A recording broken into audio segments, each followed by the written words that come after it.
எல்லாருக்கும் வணக்கம். 2024ஆம் ஆண்டு நடைபெற்ற குரூப் 4 கொஸ்டின் பார்த்துட்ருக்கோம். அதில் ஃபஸ்ட்டு 25 கொஸ்டின் வந்து இதனுடைய ஃபஸ்ட்டு வீடியோவில் இருக்குது. இது பார்ட் 2. ஃபஸ்ட்டு வீடியோட ஃபுல்லும் பார்க்கணும் அப்படின்னு நினச்சிங்கன்னா டிஸ்கிரிப்ஷனில் இருக்குது, அதிலிருந்து நீங்கள் பார்த்துக்கலாம். வளவன் ஏவா வானூர்தி என்னும் பாடல் வரி இடம்பெற்ற நூல் புறநானூறு. புறநானூறின் இந்நூலை The 400 Songs of War and Wisdom, an anthology of poem from classical Tamil, தி புறநானூறு என்னும் தலைப்பில் மொழிபெயர்த்தவர் ஜார்ஜ் எல்ஹார்ட். கிறிஸ்துவின் வருகையை அறிவித்த முன்னோடி அருளப்பன். தேம்பாவணியின் பாட்டுடை தலைவன் வளன். முத்தொள்ளாயிரம் காட்டும் போர்களச் சிறப்புடைய நாடு சோழ நாடு. அடுத்து ஒரு பாடல் வரிகள் கொடுத்துருக்குறாங்க. சேரி மொழியார் செவ்விதீர் கிளந்து தேர்தல் வேண்டாது குறித்தது தோன்றீர் புலனென மொழி புலந்தொடர்ந்தோரே தொல்காப்பியரின் இவ்வடிகள் குறிப்பிடும் இலக்கியம் பல்லு. இதில் இந்த புலன் அப்படிங்கக்கூடிய இந்த வேர்டு வந்து எதை குறிக்கும் அப்படின்னா பல்லு.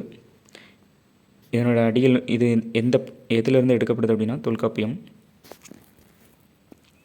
சந்து இலக்கியம் ஆயுள் இலக்கியம் என்று அழைக்கப்படுவது தூது. சங்க இலக்கியங்களில் கரகாட்டம் எவ்வாறு அழைக்கப்படுகிறது? குடக்கூத்து. யோக சமாதி உகந்தவர் சித்தரே என்றவர் திருமூலர். வெட்டவெளியை கடவுளாக வழிபட்டவர் கடுவெளி சித்தர். சித்தர்லேருந்து 2 கொஸ்டின் வந்திருக்கு. புலமை பெருங்கடல் என அழைக்கப்பெற்றவர் உவே சாமிநாதர். காந்தியடிகள் தமிழகம் வந்த போதெல்லாம் அவரது மேடை பேச்சினை மொழிபெயர்த்தவர் திருவி கல்யாண சுந்தரனார்.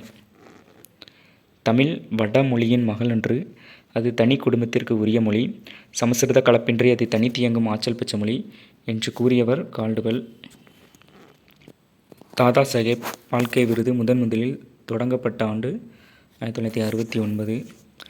நாடக கலையை மீட்டெடுப்பதே தமது குறிக்கோள் என்றவர் ந. முத்துச்சாமி. ஆசியாவிலேயே மிக பழமையான நூலகம் தஞ்சை சரஸ்வதி மகால் நூலகம். மஞ்சள் காமாலைக்கு எளிய மருந்தாக இன்றும் பயன்பட்டு வரும் செடி இந்த 3மே, அதாவது கீழ்காய் நெல்லி, கீழா நெல்லி, கீழ்வாய் நெல்லி, இந்த 3ம் ஒரே பெயரை தான் குறிக்கிறது. உப்பள தொழிலாளர்கள் உவர்ப்பு வாழ்க்கையை குறிக்கும் புதினம் வந்து கரிப்பு மணிகள். தினத்தந்தி நாளிதழில் பணியாற்றிய தமிழ் படைப்பாளர் வந்து ப. சிங்காரம். முத்துராமலிங்க தேவரை தேசியம் காத்த செம்மல் என்று அழைத்தவர் திருவி கல்யாண சுந்தரனார். திருவிக்க.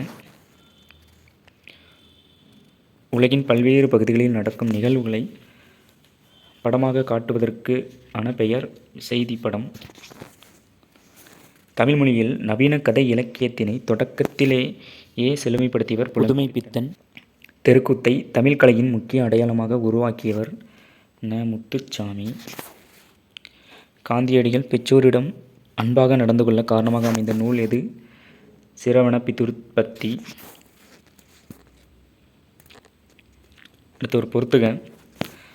அலெக்சாண்டர் பெயின் குறியீடுகளை மின் ஆற்றலுடன் அச்சிடுதல். அடுத்து ஹாங் மானக்ஸ்கி கண்ணி மூலம் தொலைநகல் எடுக்கும் இயந்திரம். ஜான் செப்பர்ட் பாரன் தானியங்கி பண இயந்திரம். மைக்கேல் ஆல்ட்ரிச் இணைய வணிகம். நன்றி, வணக்கம்.